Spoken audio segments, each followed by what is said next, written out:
오후에 외근을 나가야 되는데 우리 팀장님이 그걸 아시고는 제 구두를 몰래 가져다가 구두를 닦고 계신 겁니다. 그걸 보고 너무 놀래가지고 팀장님 지금 뭐 하시는 거예요? 라고 이야기를 했고 팀장님은 그냥 조용히 외근 나간다는데 구두가 더러워서 깨끗하게 하고 나가 이러는 겁니다. 저는 이상하게 이 부분이 굉장히 꽂히더라고요. 그 팀장님이 있는 팀은 직원들이 잘 나가지를 않았습니다. 이렇게 저는 그분이 롤 모델이었던 것 같아요. 안녕하세요, 리얼버프입니다. 여러분은 현재 회사 내에 롤 모델이 있습니까? 아니면 누군가의 롤 모델이 되고 있습니까? 혹시 나를 롤 모델이라고 하는 사람이 있습니까? 오늘은 직장인 버프, 롤 모델에 대해 이야기해 보려고 합니다.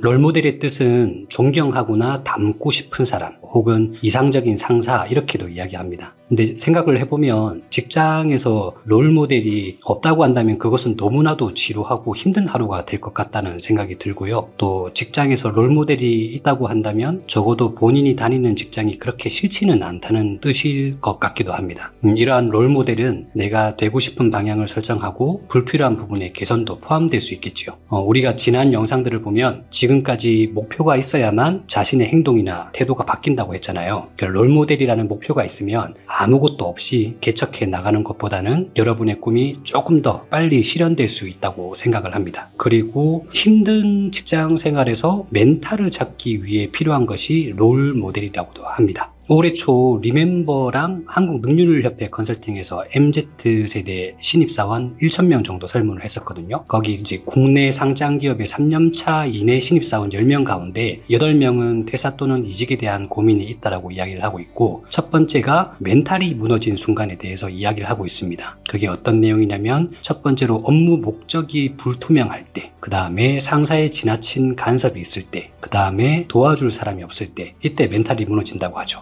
이럴 때 우리 롤 모델이 있다고 한다면 조금 더 버틸 수 있다라고 이야기를 합니다. 또 그리고 신입사원분들이 이직이나 퇴사에 대한 욕구를 생각을 할 때, 개인 커리어의 성장이 느껴지지 않을 때, 혹은 상대적으로 급여가 낮다고 느껴질 때, 그 다음에 회사 성장 가능성이 보이지 않을 때, 이때도 이제 이직 퇴사 욕구가 있다고 하고요. 근데 일이 힘들어도 회사에 멋진 사수라는 롤 모델이 있다면 버틸 수 있다라고 이야기를 합니다. 그래서 사수가 멋있어 보이는 순간, 업무적으로 뛰어난 역량을 보여줄 때, 실수를 커버해줄 때, 그리고 업무 지시를 명확하게 내리고 피드백을 잘해줄 때, 이때 사수가 멋있어 보이는 순간이라고 합니다. 여러분 어떠신가요? 이런 롤 모델이 있다고 한다면은 직장 생활하는데 도움이 많이 되시겠나요?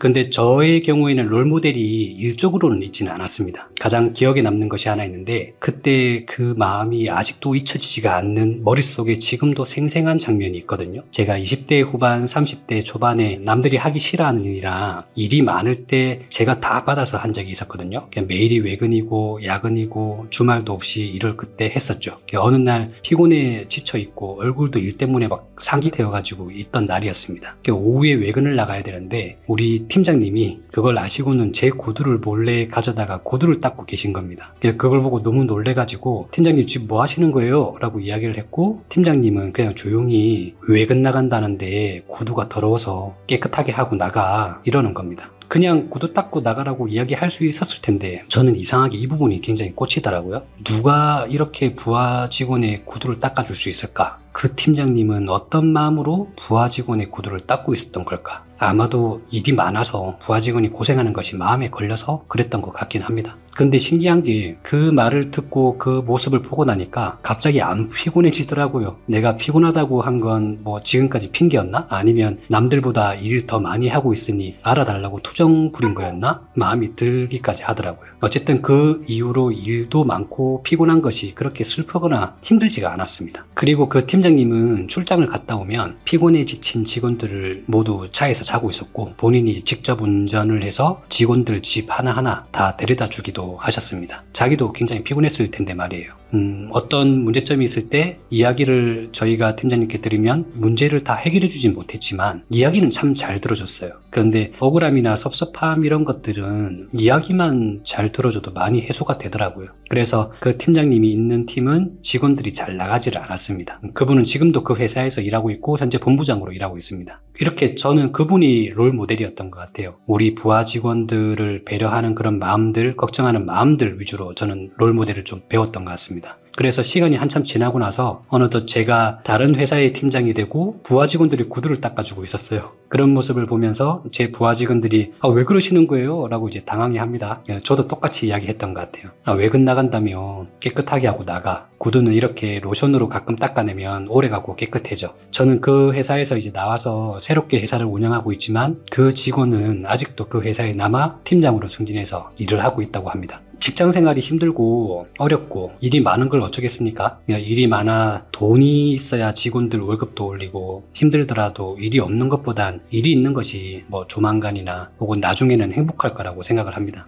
그런 측면에서 선배 입장, 팀장 입장에서는 주의하지 못하는 상황은 어쩔 수 없겠지만 마음이라도 아까 구두를 닦아줬던 것처럼 그런 마음이라도 부하 직원을 상대방을 배려할 수 있다면 그것이 롤모델이 되고 훌륭한 선배의 태도가 아닐까 생각합니다. 여러분도 한번 롤모델을 찾아보세요. 일적인 부분이든 아니면 마음적인 부분이든 혹은 삶 전체에 대한 태도나 마음가짐이든 분명히 주변에 자신이 배울 만한 롤모델이 될 사람들이 있을 겁니다. 우리가 관심이 없었던 것뿐이죠. 어떤 분들은 타산지석이라고 동료 직장인이나 관리자의 안 좋은 모습을 하지 않는 법을 배우기까지도 한다고 합니다. 나는 저렇게 살지 말아야지 같은 거겠죠. 만약 조금이라도 회사 내에 롤모델이 없다면 책으로 찾아보셔도 좋을 것 같습니다. 저는 지금 제가 읽은 책의 저자들을 메모장에 이름을 줬고 그걸 100명 채울 때까지 좋은 사람들을 만나겠다라는 마음으로 책을 읽고 있거든요. 그런 그들의 삶을 롤모델 삼아 따라가고 있습니다. 책으로 만나는 롤모델은 일단 장점이란 게 한계가 없다는 게 있거든요. 롤모델이 있다면 그 장점을 잘 배우고 익혀서 스스로의 목표와 성공에 가까이 다가가기를 바라고요. 여러분도 그 자리가 되었을 때 누군가의 롤모델이 되기를 바랍니다. 시청해 주셔서 감사합니다. 지금까지 리얼버퍼였습니다.